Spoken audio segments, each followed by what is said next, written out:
find me. Don't be scared of yourself.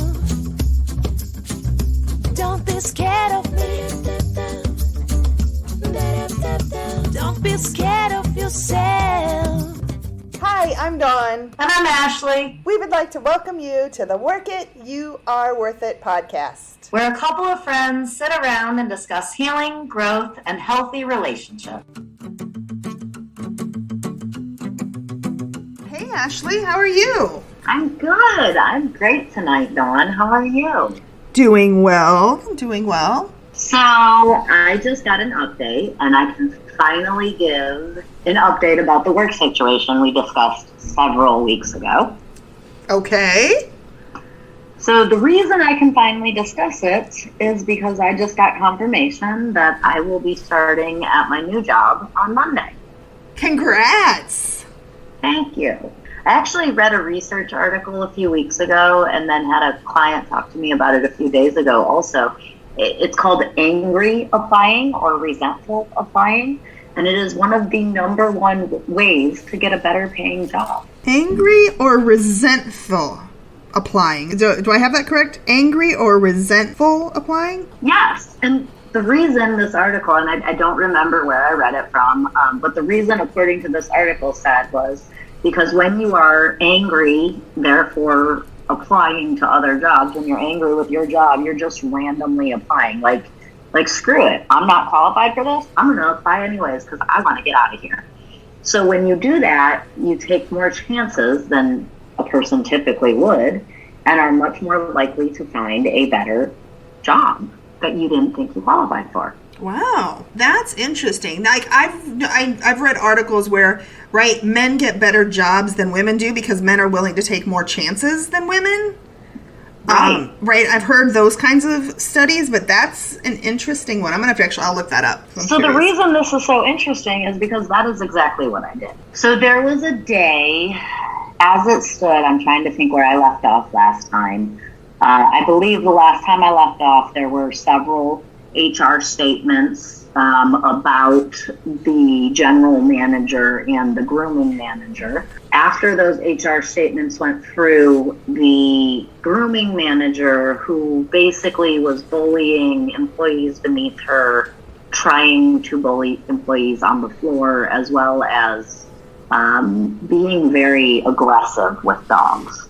I don't know if I would I want to say I don't know if I was going to say I don't know if I would go so far as to call it abuse, but at the same time, when I start to say that, I want to correct myself and say when you are physically hitting a dog because you don't like their behavior, that is the definition of abuse. So it was abuse. So she did not get terminated because of those 7 HR statements and the video and the bullying and the abuse of animals. She actually just got wrote up. And the following week, when I went into work, she verbally assaulted me. She came up from behind me. I was sitting down at a computer, and she came up from behind me, and she was screaming and cursing and standing over top of me. I stood up and moved around the counter and then got my boss, the general manager, involved. And when that happened, she turned around to another employee in the grooming salon, one of her employees, which happened to be my daughter, and started screaming and cursing at her. In the end of all of this, it got very volatile on her end. I did lose my temper, but I don't think I went too far. I didn't say anything I regret. I didn't yell or scream or when I say I lost my temper, I mean I responded to her. So anyways, in the end of that, she quit. She walked out. She quit. She was not terminated. In the midst of all of that stuff happening, and her yet again not being terminated, waiting to find out whether or not she was actually coming back because she had quit 4 times previously, I, angry, resentful, and I got a job offer. It is not training dogs. It actually is not working with animals at all. But the pay is, it's like having a second full-time job, the increase in pay. Wow. The benefits are amazing. Yeah. And I'm looking forward to it. I think it's a really good thing. I am very torn because obviously I really love what I do. I just think that I just can't remain within the company where the integrity was violated so much. I don't trust them. I don't feel safe with them. And one of the two main people I had an issue with is still there doing what he was doing already, still doing what he was doing before. And then the other person, again, I say she quit, which tells me that the company supports what she did because they wouldn't get rid of her because she brought in too much money. Unfortunately, if her clients knew what she did, that she wouldn't bring in that kind of money, you know? Right. So anyways, that's the update. The entire this particular location is losing. So here's a little more of an update, I guess. So I put my notice in along with, let's see, I'm just going to count. I don't want to say any names or people. So 1, 2, 3, 4, 5, 6, 7, 8, 9, 10. At this moment, 11 employees have put in their notice, and of those 11, 7 have already left. Wow. The rest of us finished this week. If that doesn't speak volumes, I don't know what will. 11 employees in a 15-employee store, or maybe 20 max if we were fully booked, you know, and 11 of us. More than half of the store has left in the last 3 weeks because of this specific issue. And what's interesting is the person quit. So it's clearly not about the person that quit. It's about Correct. the way the store is ran. This has very quickly gone from doing what's best for pets, doing what's best for animals, and teaching people how to do what's best and what is best, to what makes the most profit.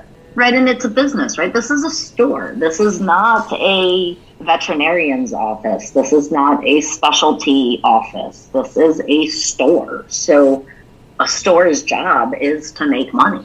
Unfortunately, I'm not going to be a part of it. Right. Unfortunately for them. Fortunately for me, unfortunately for them, because it is a loss. Yeah. I've spent the last week telling all of my clients that I'm leaving and dealing with that aspect of it. And it hasn't been easy. It's definitely a loss. But I think it's better in the long run, right? I'm very positive for this. I'm very excited to see what can come of this. So I have a question for you that's going to kind of lead into what we're going to talk about tonight. This whole thing with the angry applying.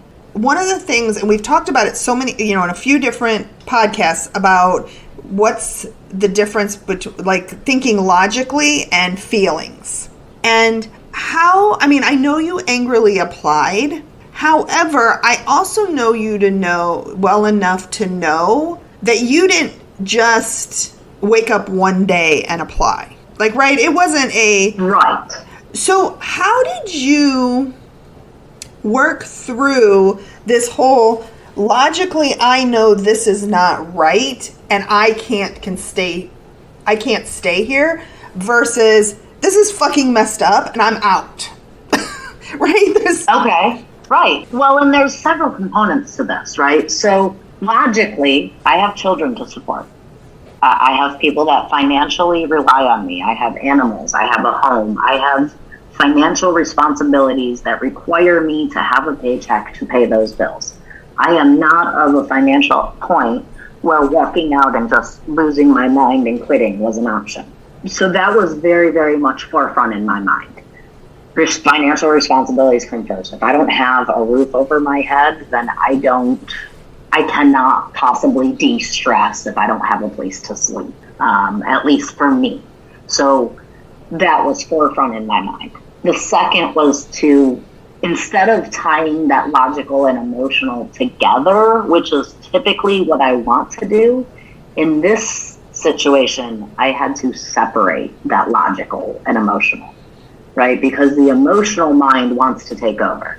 So emotionally, I'm dealing with this situation where this adult woman is standing behind me, screaming, cursing, and yelling at me. And I am an adult woman. I'm almost 40 and she is over 50. So we're not talking about teenagers here, right? So emotionally, I wanted to get angry. I wanted to jump up. I wanted to get in her face. I wanted to scream back. I wanted to defend myself. But logically, I had to pull apart, right? I had to separate my brain from my emotions in that moment and say, I am an adult. I do not need to act with my emotions. I need to think about my behavior, and I need to be professional. I was able to do that in that moment. Now, typically, I don't want to separate the logic, right? Normally, what I find is that I know this logically, but I don't feel it emotionally. Or I feel it emotionally, but I don't know it logically, right? So a lot of times I find emotionally, I feel like I need to pull back, or something is telling me to stop. I don't want to use the word scared, because a lot of times when I'm scared, that's more, I need to face it. How do I want to say this? So like normally I want to pull, like I know something logically, but I don't feel it emotionally. So for example, I know I need to forgive Nick for the things that he did 10 years ago. I know that logically, but emotionally I may not feel that forgiveness. And how do I feel the forgiveness that I know I need to have? That's where it gets really hard for me. It's funny that you went straight to the past, because when I was jotting some things down today that were popping in my head, very first one is with my past. I think the same thing goes for me. When I look at my past, even, we've talked about our mothers and our childhood, and we know this. Our mothers did the best they could with what they knew at the time. However, that's very different than my feeling that I was not given what I needed as a child. Absolutely.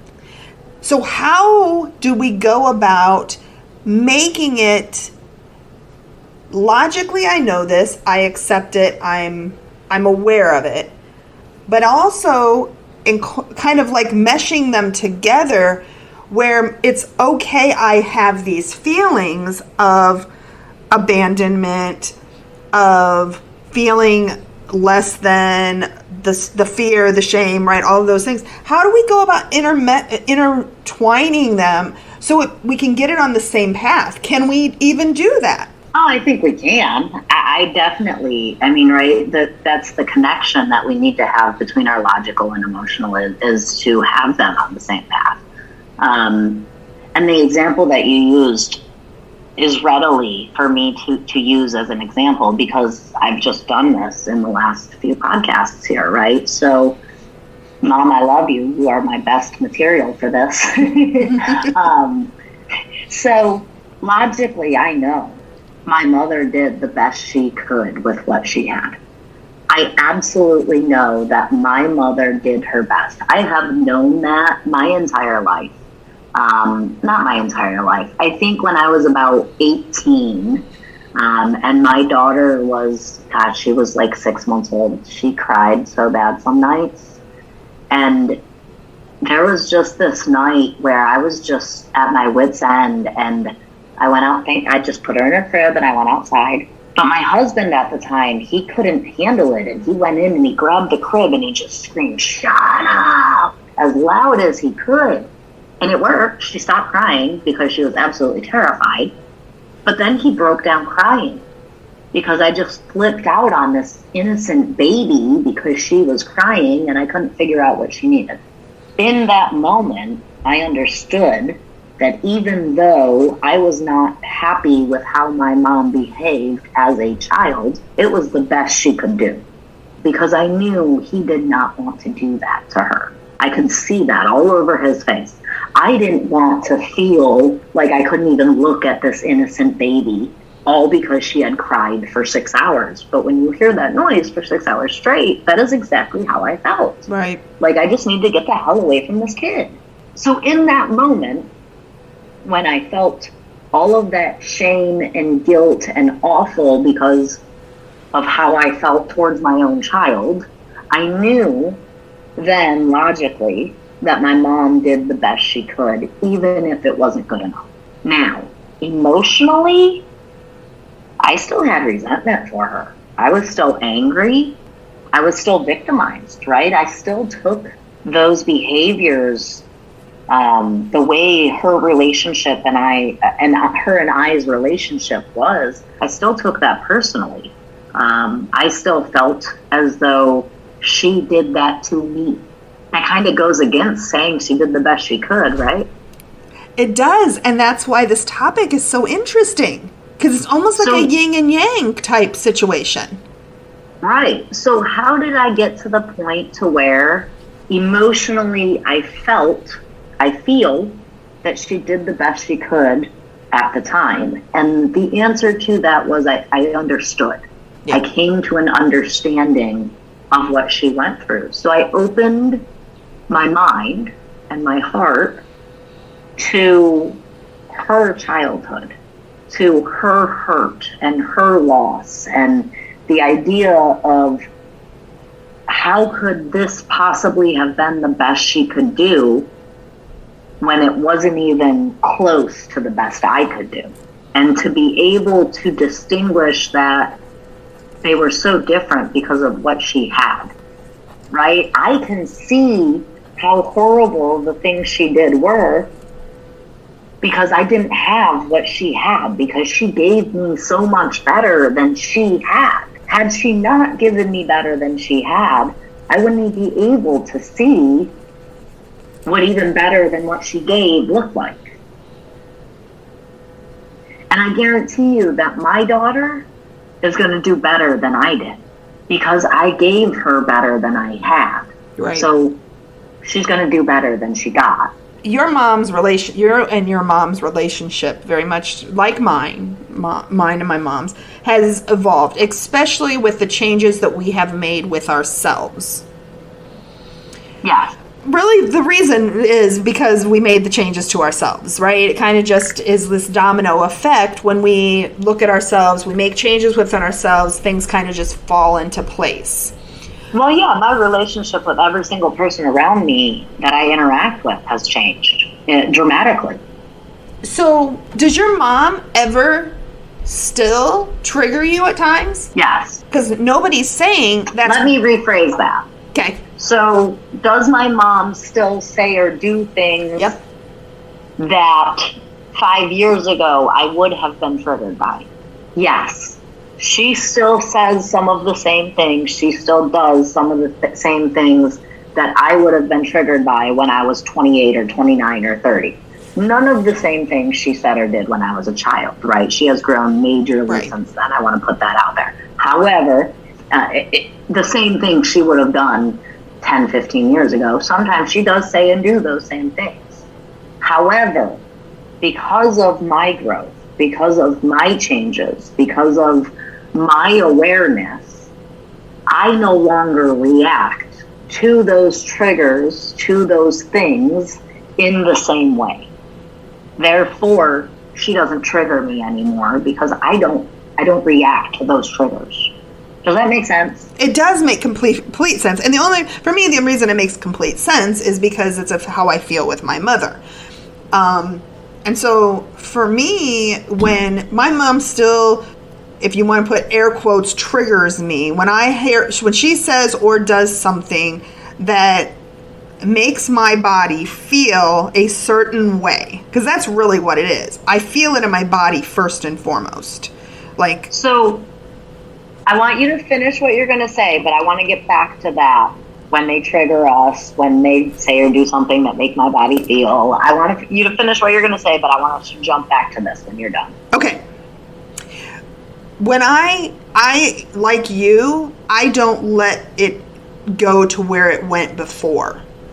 Because, and I think that's what it's my logic and my feelings have kind of crossed over. Where when I feel that in my body, that's my feeling. But I also can, at the same time, can logically think, Dawn, you don't have to react about this. You have choices. You can get out of the situation, right? I can take myself out of this situation and leave. I can hang up the phone if I'm on the phone with her. I can set a boundary with her. I can say, Mom, that is something, I'm sorry, I'm not comfortable with that. Mom, I don't want to talk about that. I now can logically grab the tools I need to be able to handle the feelings that I have. So our changes, our growth, our recovery, our healing, our awareness and consciousness of our reactions and our emotions and our thoughts has allowed us to react differently to things that would have triggered us in the past. Without a shadow of a doubt. Right.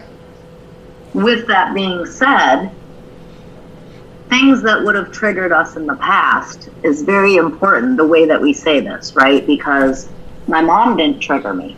No. My mom didn't make me feel anything. I allowed myself to feel. Or what I like to say, because I don't think I control my feelings, right? In my opinion, I am not in control of my feelings. I am in control of my actions. My feelings come, I feel them, I choose what to do with them. Right. Not in control of them. So nobody can make me feel anything. I can't even make myself feel anything. I don't choose when to be happy or sad. It just kind of happens. I can feel it and choose to act differently, but I don't make myself feel anything. And if I can't make myself feel anything, then nobody else can make me feel anything either. Right? So my mom can't trigger me. I can be triggered, but she's not the one pressing the trigger, right? Like, so her behavior causes me to feel something. And then when I feel something, my body reacts, my brain reacts, and I do something. The only thing she can be blamed for is her actions. She cannot be blamed for how I feel about them, because she doesn't control my feelings. She doesn't know how I'm going to feel. It is not up to her to guess how I feel.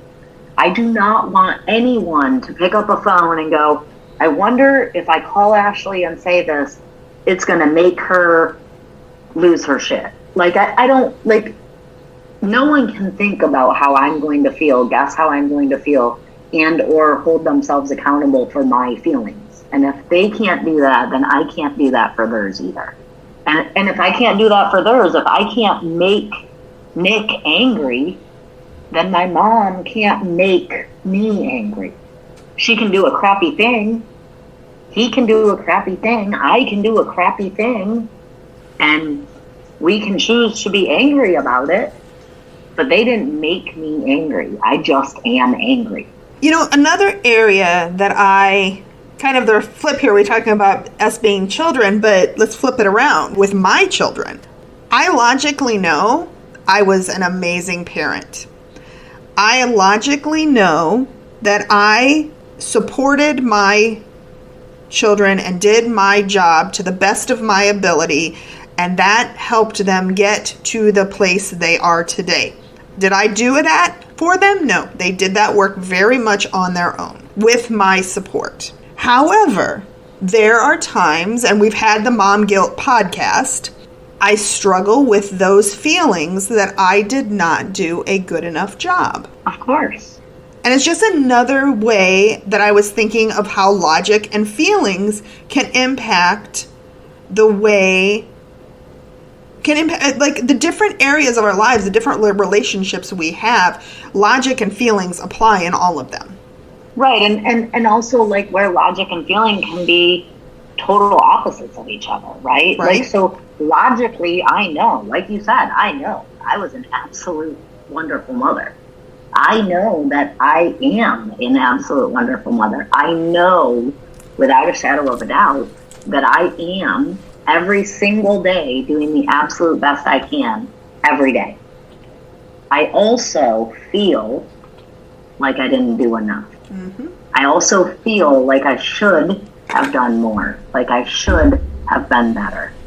and how we get those two to tie together, I think that goes into our codependency and our recovery. Sometimes maybe not even just codependency, but self-worth, right? Feeling not good enough, no matter how good.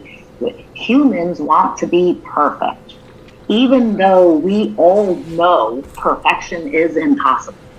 We still expect perfection from ourselves. I think the way to tie logic and emotion together is to fight those perceptions, those expectations, right? So when I get those feelings of I wasn't good enough, I should have done more, I should have been better, mom guilt, especially where my kids are concerned, I have to stop and examine that.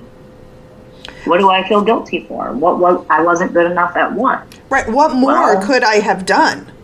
Right. Like, really, and that's a question you have to ask. What more could I have done than I already did? And I think that's, in a lot of situations, how we tie that logic and emotion together is to examine the emotion. So many times we feel the emotion and then we ball it up and throw it away.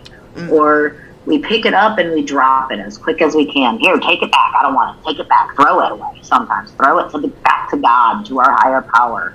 How many times did you hear in your life, because I've heard this, suck it up, suck it up. Right. Stop that. Right? I'll give you something to cry about. Right? Pick up that emotion and fold it up nice and tightly and put it in that box and put it up on the shelf until you have some time to deal with it in a better place. Yep. Right? What are you crying for? Wipe those tears. Don't let nobody see you cry. Right. I remember getting in trouble at home or we'd be at the mall and I'd be doing something silly and get in trouble and, don't you embarrass me. Oh, quick, dry it up. Hurry up. People are looking. Like, I mean...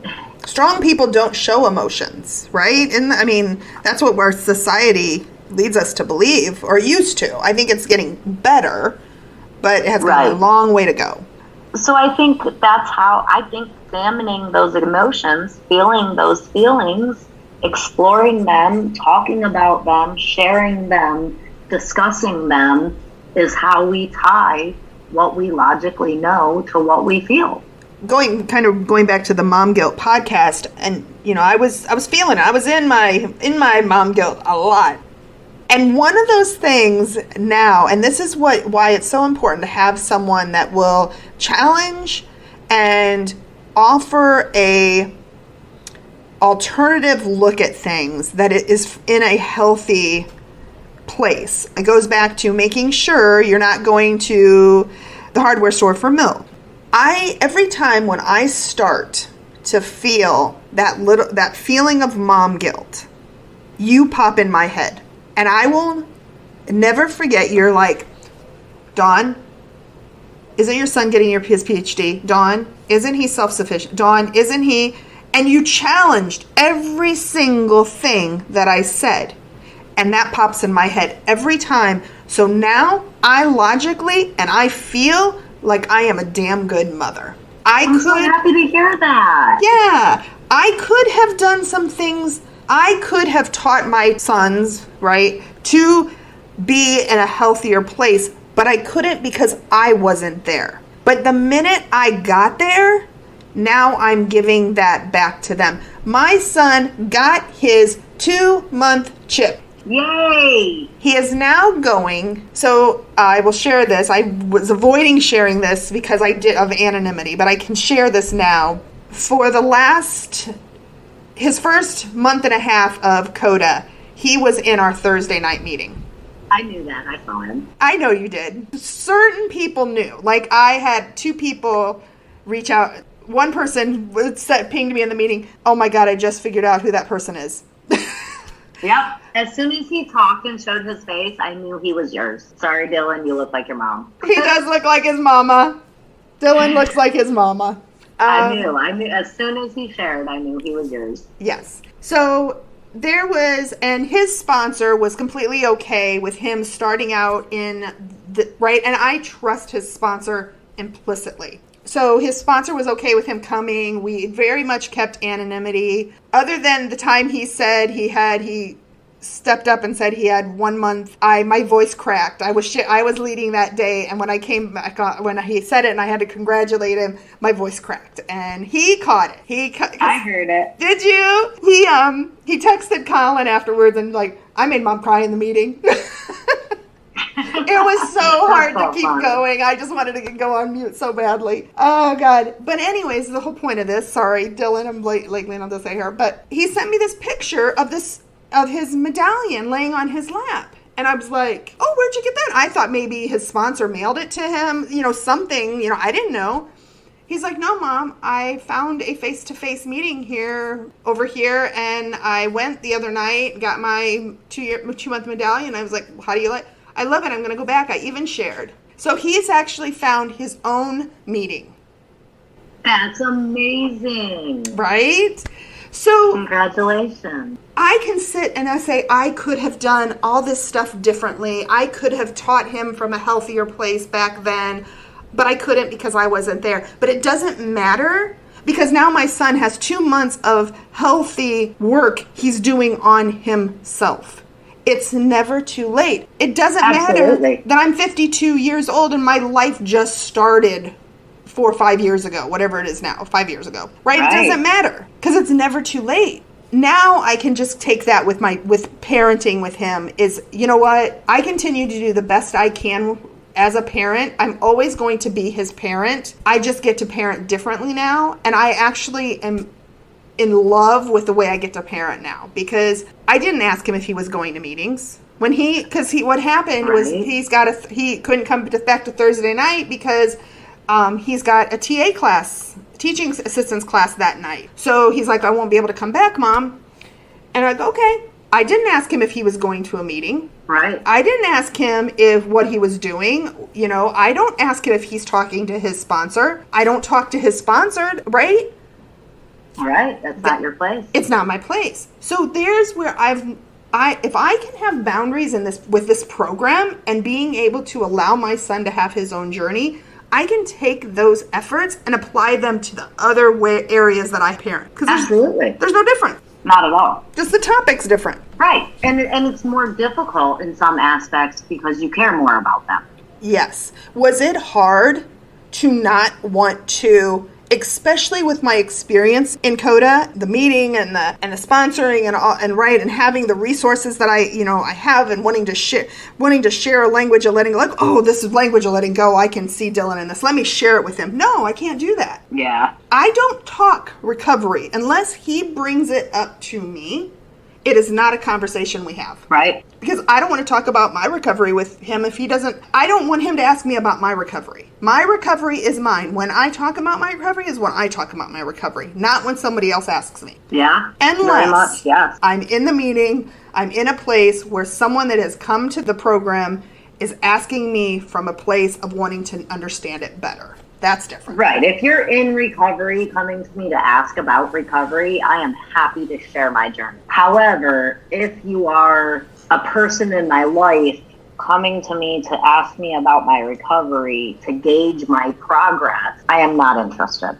Right. That's right. I think that's the big difference, because anybody and everybody can come to me and say, hey, Ash, how's life? Tell me about CODA. Tell me about the 12 steps. Tell me about your spiritual growth over the last 5 years. And I am happy to share this journey.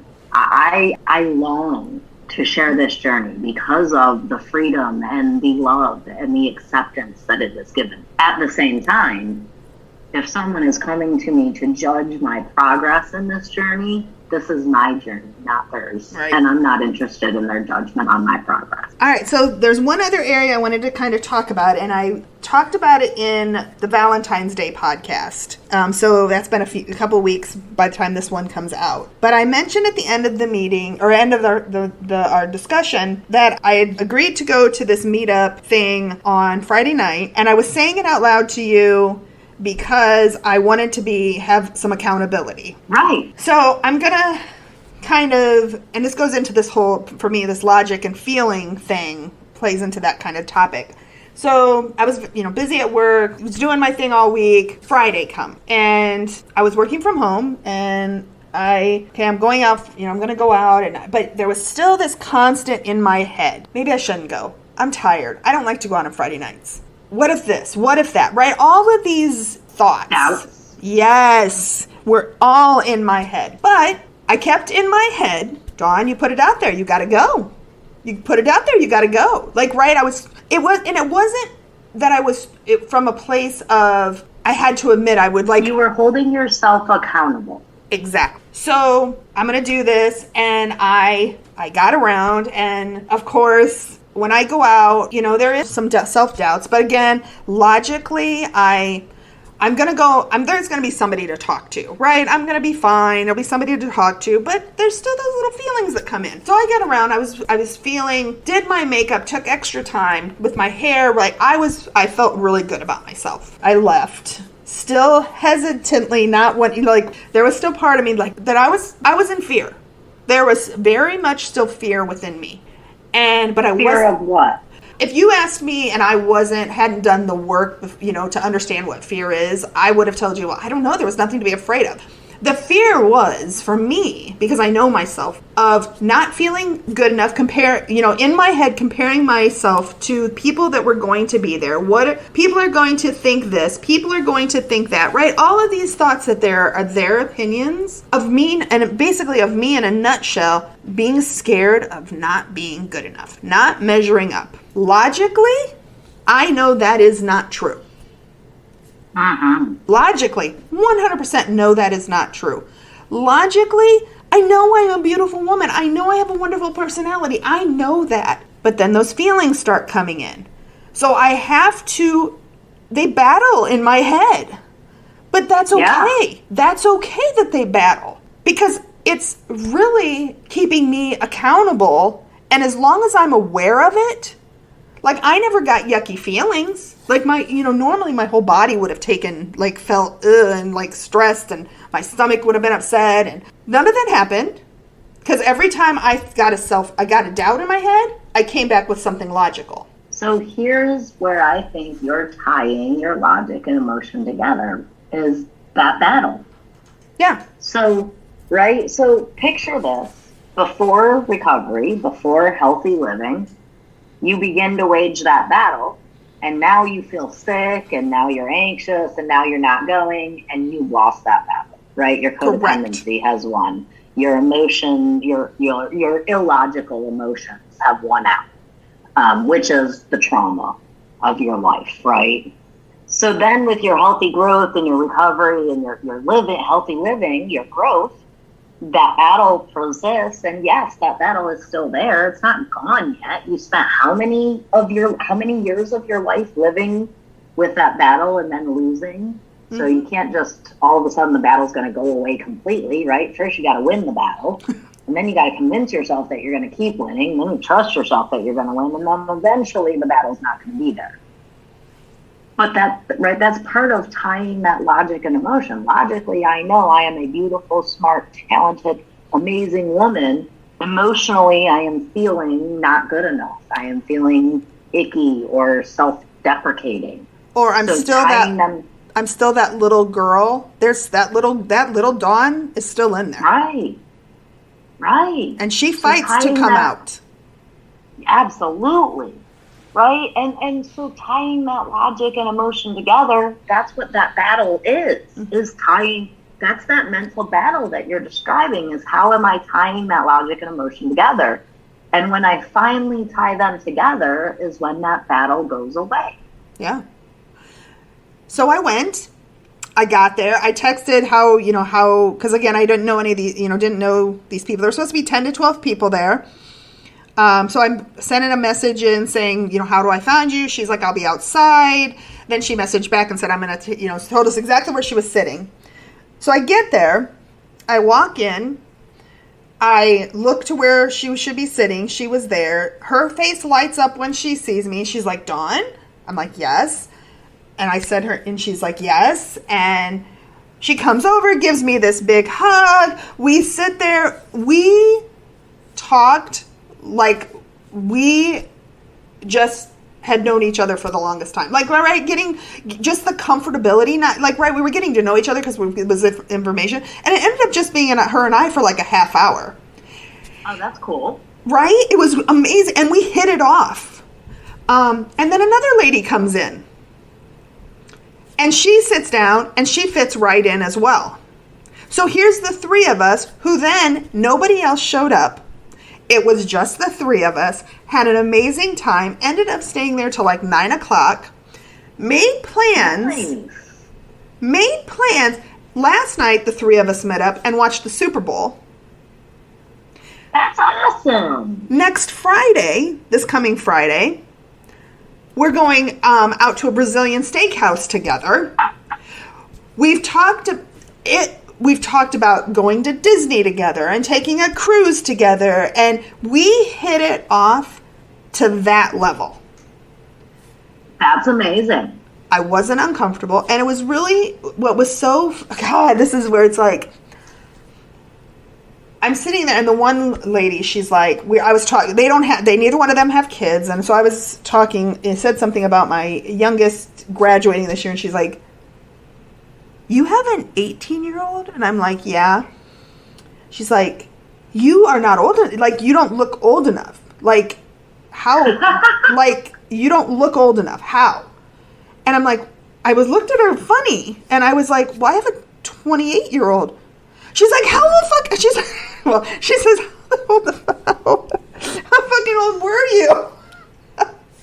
And she's like, I would have never. She's like, I would have guessed maybe 40. Well, I mean, but even at 40, you could still have an 18-year-old. 18 was fine. 28's a different story, though. Yeah. I get it. And what a heck of a compliment, right? Right? And then, so there was that, and then after she left, the other lady and I were talking, and I don't know, something was said, and she was like, oh, because I told her, I said, yeah, I'm out there trying to date when whatever, and she's like, oh, somebody will come along. There's somebody out there. You're beautiful. You have a wonderful personality. And I was like, yeah, I know. I said, if they do, they do. They don't, they don't. She's well, now it's just guaranteed it's going to happen. And she's like, when you walked in, she's like, I just looked at you, your face lit up when you smiled, she's like, I love like, she was just so complimentary. Aww. And the funny thing about it is, this is what other people, I said thank you. I did not dismiss what they said. That is one thing that's very important. I did not dismiss what they said. All I said was thank you. Good, because that's really, really difficult for people like us. It is. I realized the story that I tell myself is not a true story. I am my worst enemy. I am my worst critic. I am the first person to set myself up for failure. Usually, yeah.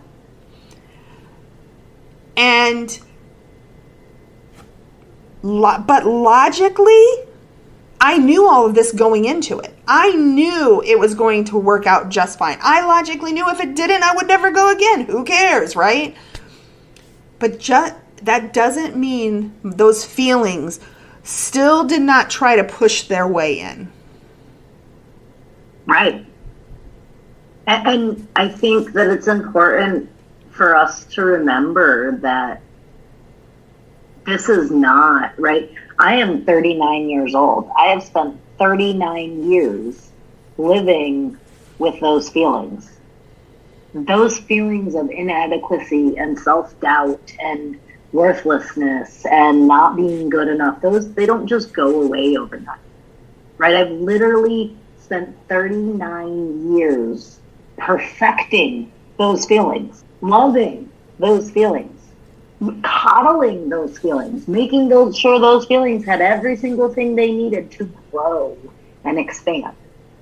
And now I've spent 2, 3, 4, 5 years trying to negate the last 39 years. It's not going to happen overnight. Right. Those feelings aren't going to just go away. I may fight them for the next 39 years.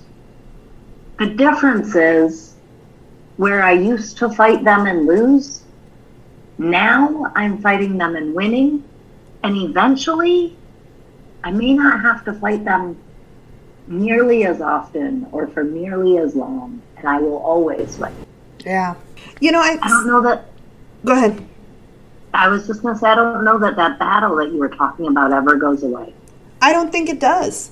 And that's okay. This journey is about progress, not perfection. Nothing in this world is perfect. One of my favorite sayings, and I don't know that anybody else says this. I don't know that I ever read it anywhere. I know I say it all the time. Progress is perfection. Yes. As long as I am making progress, I am perfect. Yep. Perfect. I don't know any other way to say it. Perfectly imperfect. Mm-hmm. Something else I found really interesting, and for the last 5 years or so, my friendships, air quote friendships, has been all about my Coda family. For the most part, even my girlfriend that during COVID, when we started kayaking and all of that, I met her through Coda, and Coda was very much part of our relationship. When she kind of fell out of the program, that's when our relationship kind of ended as well. But one thing I found interesting was the last 2 nights that I was out with these ladies, I didn't talk Coda. I didn't share with them that I'm in Coda. They know I do a podcast. They know I go to a meeting. They know I created a website. They know I'm an accountant. They know I have 2 kids. Right? They know that stuff. But they don't know about Coda. And it's not that I don't want to tell them about it, because I told them I'm in, I go to, I do meetings every night, right? I'm really busy in a program that is working on having healthier relationships with ourselves and others, and right? But I didn't go into any detail because it was nice to have a conversation with 2 people that had nothing to do with my recovery. Okay. And I didn't realize how freeing that would be.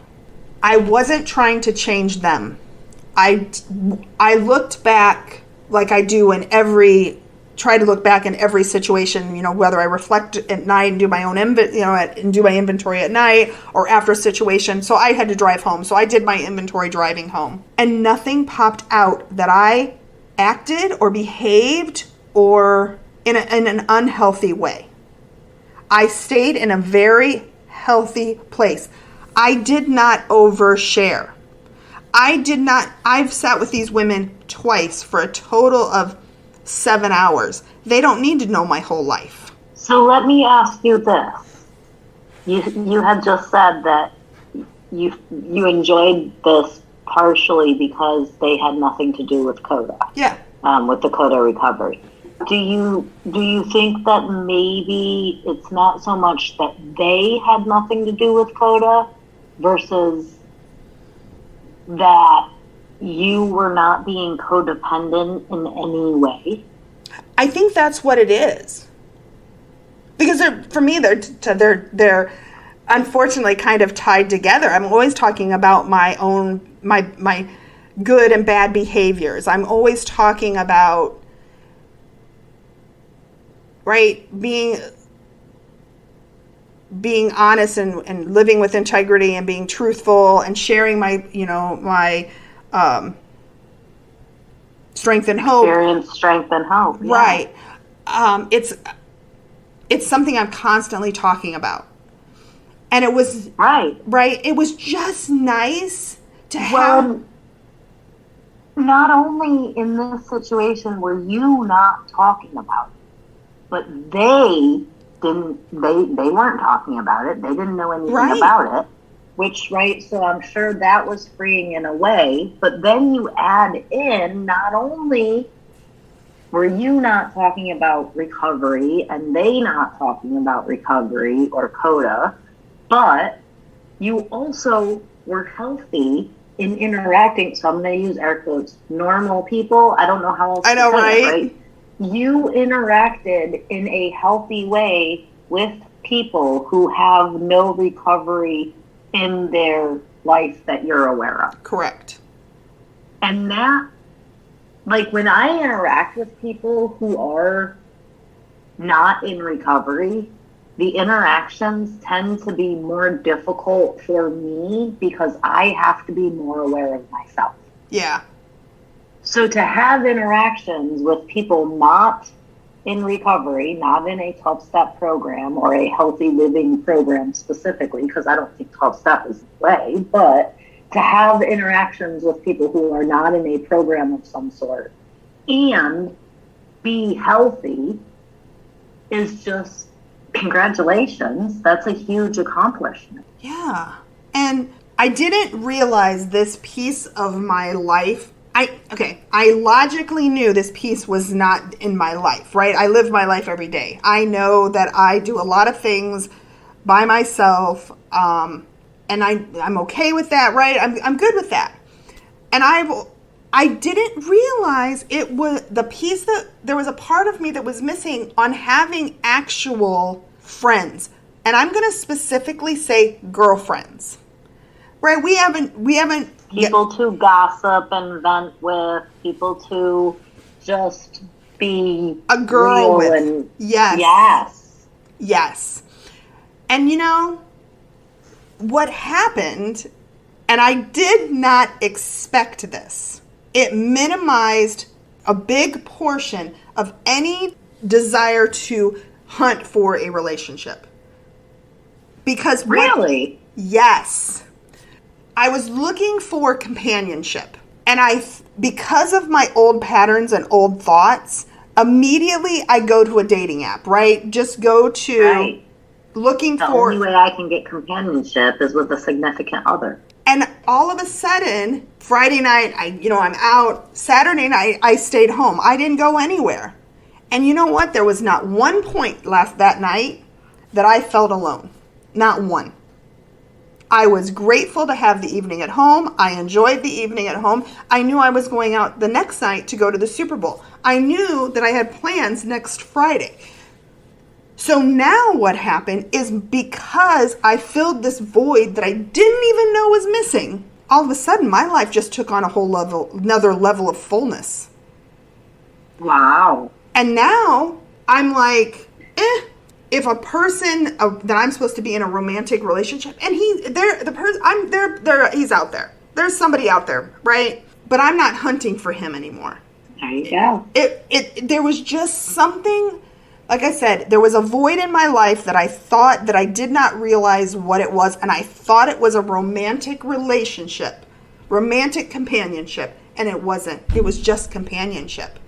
And I don't So care. how did this meetup come up? How did you find out about it? So there's an app. It's called Meetup, MEETUP.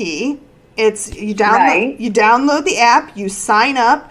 They have them categories from social to sports to spirituality to So did outdoors. this one just kind of pop up on your homepage or something? I was searching for the groups. I typed in the word female friends, and a list popped up, and this one was for 40 people 40 plus,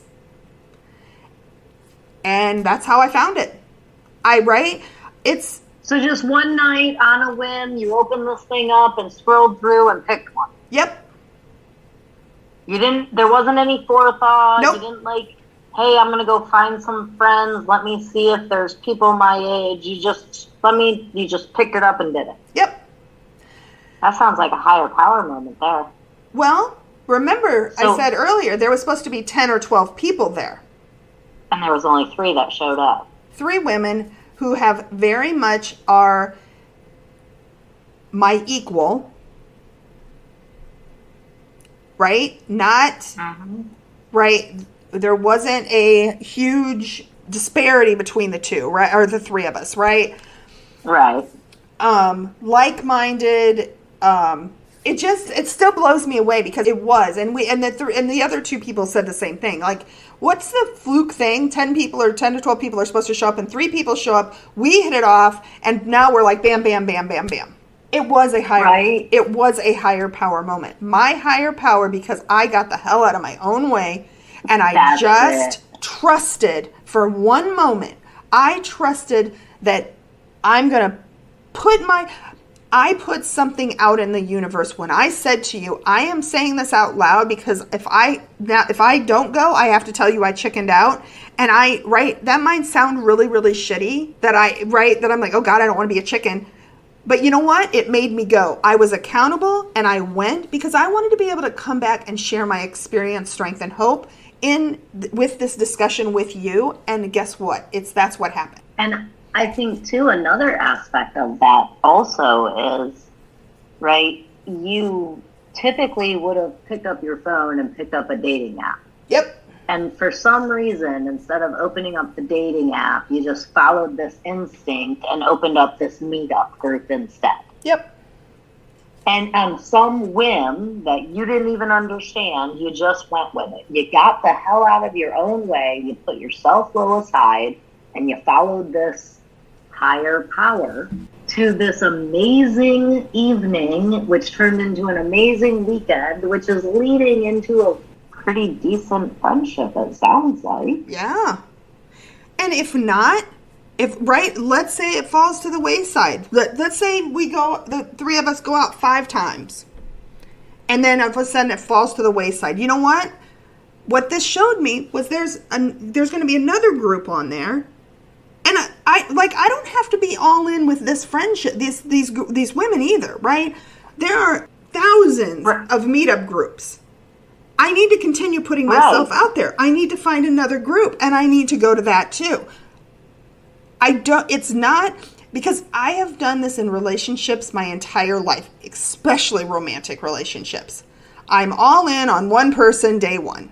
Right, and this shows you it's not about one person. There's people out there. What I needed was companionship. What I thought I needed was a relationship with a significant other. What I found was companionship where I thought I would never find it. Correct.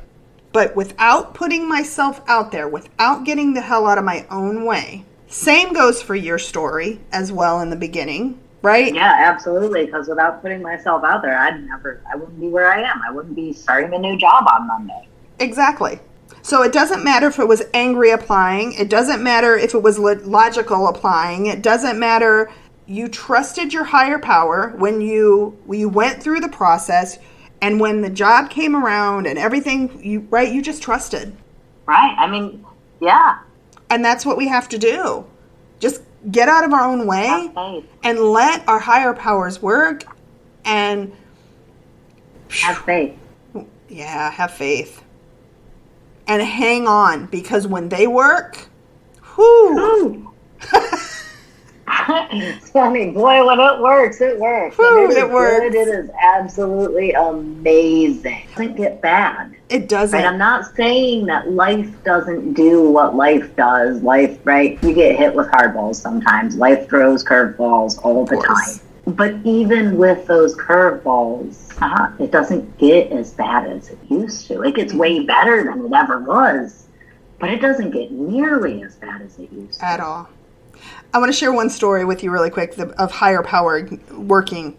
One of my sponsees, her brother is fairly wealthy, and so he invited her parents to go to the Super Bowl. VIP parties to the Super Bowl, great seats, the whole 9.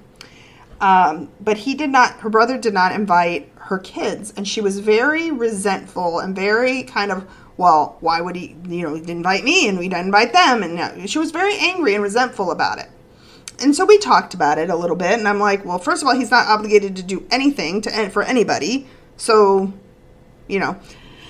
Right. And so it kind of this whole, she did her work, and she works so hard and is always very reflective on our conversations. And so she asked her higher power to help her let go of this resentment. And one of the things that she has been talking about, not getting enough time with her kids one-on-one.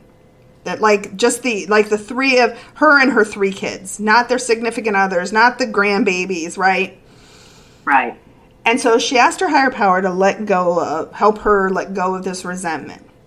And she said within an hour of having this honest conversation with her higher power, she gets a call or a text message from her kids, this group text message, that her 2 sons, who both are married, are going to come over and watch the Super Bowl with her. So it was her 3 kids and her to watch the Super Bowl, and they stayed the night. That's amazing. Because she asked for what she needed, and she did it in an authentic, intentional way. That's amazing. And sometimes we won't get what we think we need. Right. I can't tell you how many times I have asked for what I believe I need and not gotten it. Yep. And then years later look back and said, thank God he didn't give me what I thought I needed. Yeah. Even though it hurt like hell at the time. I think that's important. It is. It is. You gotta ask for what you need. You will never ever get what you need if you don't ask for it. Right. You have to ask for what you need. And just because you ask for it doesn't mean you'll get it. Or you're going to like it. That too. That too. I've asked for patience more times than I can count. And believe me, I do not like how we go about achieving patience. God, no, that sucks. Only way to learn patience is to be tested. Yep. I wanted to know, probably it's been 6 months ago now. I wanted a year ago now. I can't remember now, but I wanted to, there was part of me that was questioning the guy that brought me here. Kind of like, I was like, gosh, I wonder what he's doing. I wonder what, I remember. Yeah. And I really was like, so I said this to my therapist, and she's like, well, you can ask. Go ahead and ask. But be careful what you ask for. Because just because you ask doesn't mean he's going to show you the way you think he should show you. Right. You may not see a Facebook post by accident. Instead, maybe they show up knocking on your door. Exactly. Or what if you run into him and his new wife? Right. God, yeah. Right? What if you... So you know what? I never asked. I actually said, I don't need to know that. And now I don't even question it anymore. God. Right? So there's when you talk to your higher power, you still have to, just like you talk to other people, you have to be intentional with what you're asking for. But at the same time, not so specific that he's not going to work. You got to let him have the reins. Right, I have to have faith. Have to have faith. Well, Ashley, congratulations on the new job. I'm very excited for you. Thank you. Thank you very much. It'll be an interesting transition, especially without working with the dogs. But so what will you be doing? I will be inventory control. Okay. That'll be kind of cool. Yeah. It'll be interesting. It'll be different. Yeah. It will definitely be an interesting endeavor. It's something different. Well, you know what? Something different. Coda was something different for us, and look what it gave us. Right. Like, it's a blank slate. I don't know what to expect. I don't have any expectations. I'm excited for the adventure, and I'm excited to see where this road will lead. Well, if it's for you, you deserve the world. I believe that, and so I'm really excited. I'm very excited for you. Thank you. So, me too. Thank you. So thank you for the topic tonight. Thank you. It was great. Don't forget to listen to the podcast. A new one comes out every Tuesday. Check out the website at workit.youareworthit.com. And yeah. This has been another amazing conversation, Dawn. I love talking to you. I know, me too. So, all right. Until next week, thank you, everyone, listeners, people. Thank you so much. Thank you. Have a great week. Bye, everybody. Bye. We would like to thank you for joining us on this journey of self-discovery. Visit the Work It website at workit.youareworthit.com to submit your questions and topics for future episodes. And remember, work it because you are worth it.